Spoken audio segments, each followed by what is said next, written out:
Welcome back to Halftime Report. Now we're going to talk about a very interesting report that Edelweiss has put out, where they talk about how India ESG, the AUM, the assets under management as far as India ESG investments are concerned, have gone up 4 times and has beaten the investments that a lot of global funds are making into this ESG space.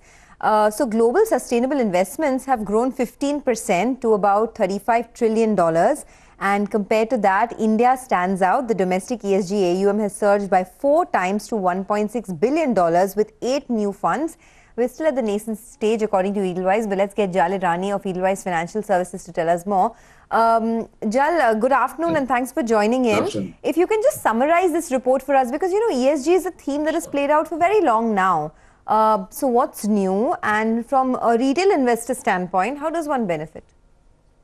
So, if I may make a minor correction, it's actually not played out for very long. I mean, it's been there, but it's now accelerating, and it is really growing in significance globally, especially. And in India, it's just beginning to take off. So, firstly, to put it into the global context, over the last 2 years, the funds under sustainable investment, which is ESG, have grown by 15% in dollar terms to $35 trillion, which means that globally, 36% of all global AUMs now, fall under sustainable investments. And this as a proportion has grown by 250 bips in the last 2 years, 2 years itself. So it's a pretty large number, and it's growing pretty rapidly globally as well. Now, in the Indian context, funds raised in India are just about beginning to take off. If you rewind about 3 years back, there were no domestic ESG dedicated funds altogether. 2 years back, there were barely 2. And now there are 10 ESG funds, all of which have raised money in the last basically 2 or 3 years. And investments, these dedicated funds have got investments of $1.6 billion. So it's a meaningful increase in the Indian context, but from a global context, as compared to $35 trillion, it's not even a drop. I mean, it's essentially a drop in the ocean. Yeah. So it's rapidly taking off in India, but it is still nascent. Okay. And thirdly and finally, the ESG, the NSE ESG index, which is a benchmark, has outperformed the underlying Nifty over the last 2 years by 13%, and even in the last year by about 5%.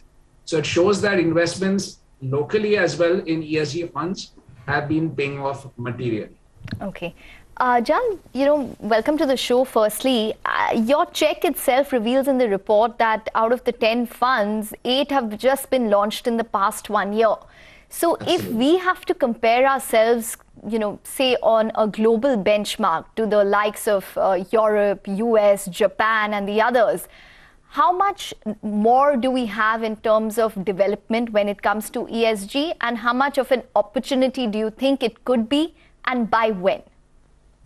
Oh, humongous. See, just to give you an idea, BlackRock alone, and don't hold me to the exact number from memory, BlackRock alone manages some $350 billion of ESG investments globally. Now, in that context, while these 10 funds in India have been launched in the last 2-3 years, in aggregate, they manage only $1.6 billion. So it's a 4-fold increase in the last 2 years. But it's insignificant. And then if you look at actually, further the breakup of, so the United States, for example, has got $17 trillion of ESG investments versus India's 1.6. Europe has got 11 trillion. Similarly, Canada, which is of course a single country, has got 3.2 trillion. And these numbers itself are growing rapidly. So the US itself, over a 2-year period, has grown by 42%, or over the last 6 years, in the US, the AUM growth is 17%. So the numbers while in India are, obviously growing. They've grown fourfold, but it's off a very low base, and it's still very nascent in the global context. Jal, hi, good afternoon. I was looking at sort of the categories of different strategies, and it's very interesting. There's norms-based screening, there's corporate engagement and shareholder action, exclusionary screening, ESG integration. So when you look at funds in India, which are the primary strategies or themes that many of these funds are building their portfolios on? And as we go forward, this theme is going to only grow. What are some of the strategies that you expect fund managers will adopt? Firstly, I must compliment you that you've read through the report and have gone through the details. So I appreciate your actually value-add question. So